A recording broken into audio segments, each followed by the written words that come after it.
Рахмат, абдан туура маселе коюп кеттиңиз. Бүгүнкү күндө биздин Жалал Абад областы боюнча туризмди өнүктүрүү бирден бир багытыбыз. Бул багыт баягы Жалал Абад областынын экономикасын, анан ушул баягы социалдык жактан туруктуулукту, баягы элдин жашоонун жакшыртууга бир багыттардын бири. Өзүңүз айткандай, биз атайын өкүлдүн буйругу менен биздин област атайын кеңеш иштейт. Бул кеңеште ошол кеңештин мүчөсү, туризм кеңештин мүчөсү. Ар бир райондун акими, шаардын мэрлери мүчөсү, андан тышкары област жетекчилери.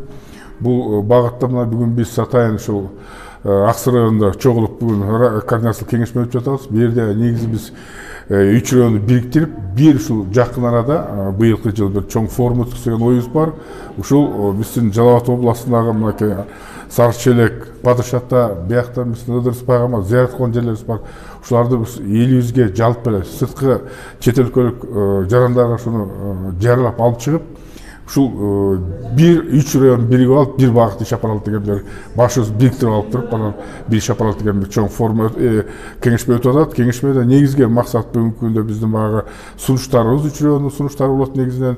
Ошонун жолдорун, ошонун аткарылышын, ошону кандай жол менен чыгат, кандай биз келген туристтерге шарт түзөт деген негизги багыттардын бири. Бүгүн биз иш планын бекитип алсак, мен ойлойм, мындан ары ошол биздин баягы өкмөт деген уюмдар бар, булар менен биз тыгыз иштеп атабыз. Бүгүн алар да келип катышып, өздөрүнүн сунушун, ойлорун айтып атат. Биз ошону бириктирип туруп, ошол баягы туризмди өнүктүрүүгө багыттайбыз. Мына өзүңүз билесиз, мына быйыл биз анализ кылып көрдүк жылдын жыйынтыгында. Бул 295 миллион ашык баягы биздин туристтер келген экен. Бул негизги баягы көп эле баягы жергиликтүү тургундар болду. Андан тышкары биз мына КМШ мамлекетинен келди, 4262 адам келди. Алыскы чет өлкөлөрдөн келди, бир 700ден ашык. Булардын баарын биз мындан ары көбүрөөк тартуу жагын.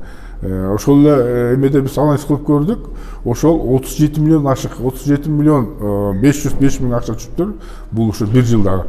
Былтыркы жылга салыштырмалуу 2020 17 миллион көп экен. Эми биз ушу көбөйтүү жагында издөө. Туристтер көбүрөөк тартып, ошо жергиликтүү бюджетибизге көбүрөөк баягы каражаттар түшүрүү болуп максат болуп атат. Андан тышкары бизден атайын Жалал Абад областында атайын ошол туризм багытында Жалал Абад сайттар ачылган, бул боюнча да иштеп атат. Андан тышкары интернет платформа booking. деген атайын сайтыбыз бар. Буда дагы биздин Жалал Абад областындагы негизги эс алуучу жайлардын бардык түрлүү эмес кирген 50 жакын, буларды жайылтуу да, ушуну кеңейтүү дагы бир эме болот. Бүгүн биз ушул багытта иш алып атабыз да. Рахмат.